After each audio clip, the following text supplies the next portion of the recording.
নমস্কার বন্ধুরা, মুন্নির পাকশালাতে সবাইকে স্বাগত। আজকের রেসিপি চিকেন কাটলেট। সন্ধেবেলা স্ন্যাক্স হিসেবে আপনারা কিন্তু এই চিকেন কাটলেটটা বানাতে পারেন। বাচ্চা থেকে বড় সবাই পছন্দ করবে। এছাড়াও আপনার বাড়িতে কোনো গেস্ট আসলে স্টার্টার হিসেবেও আপনি এটা সার্ভ করতে পারেন। গরম গরম চিকেন কাটলেট খেতে অসাধারণ লাগে আর বানানো ভীষণই সহজ। আসুন তাহলে রেসিপিটা দেখে নেওয়া যাক। কাটলেটের জন্য আমি এখানে দুটো চিকেনের ব্রেস্ট পিস নিয়েছি। এখন এই পিসগুলোকে ভালো করে ধুয়ে ছোট ছোট টুকরো করে কেটে নেব।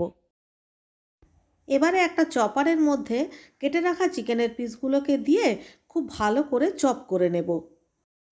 কাটলেট বানানোর সময় চিকেনের পেস্ট না বানিয়ে এইভাবে চপ করে নিলে কাটলেটের টেস্ট অনেক বেশি ভালো হয়। মানে চপ করবার পর চিকেনের মধ্যে একটা দানা দানা ভাব থাকবে।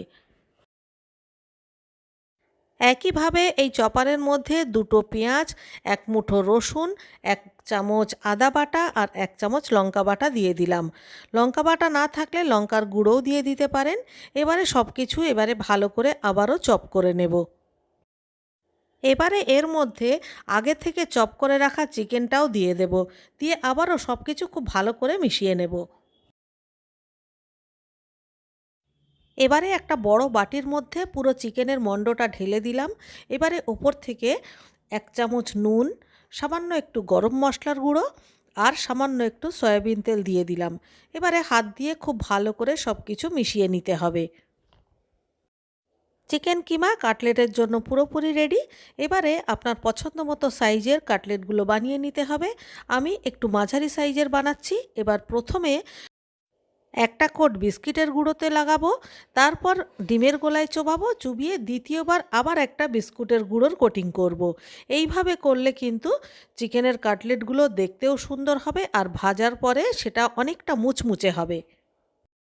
আর এই প্রসেসটা করার সময় দুটো হাত ব্যবহার করবেন, তাহলে কাজটা অনেক সুবিধা হয়ে যাবে এবং অনেক তাড়াতাড়িও হবে। এবারে দেখুন আমার একটা কাটলেট কিন্তু তৈরি করা হয়ে গেছে। এরপর যেটা করবেন, একটা বড় থালার মধ্যে বিস্কুটের গুঁড়োগুলোকে ঢালবেন এবং প্রথমে 4-5টা কাটলেট বানিয়ে প্রথম এক কোট যেটা বিস্কুটের গুঁড়োটা লাগাতে হবে সেটা লাগিয়ে নেবেন। এরপর ডিমের ব্যাটারে একটা একটা করে চুবিয়ে দ্বিতীয়বারের কোটিংটা করলেই মানে কাটলেটগুলো রেডি হয়ে যাবে।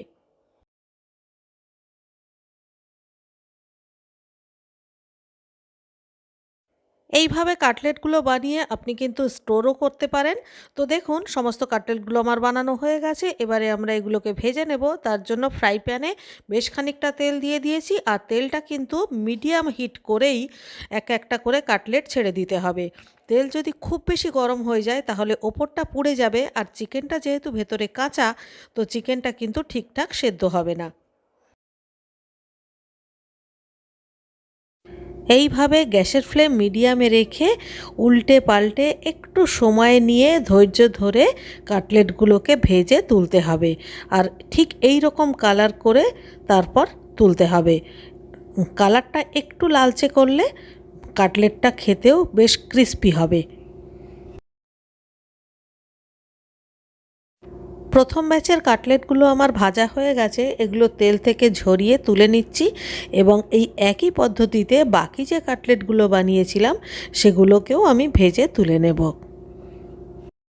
অত্যন্ত সহজ পদ্ধতিতে কোনো রকম ঝামেলা ছাড়াই আমি কাটলেটগুলো বানিয়ে নিলাম।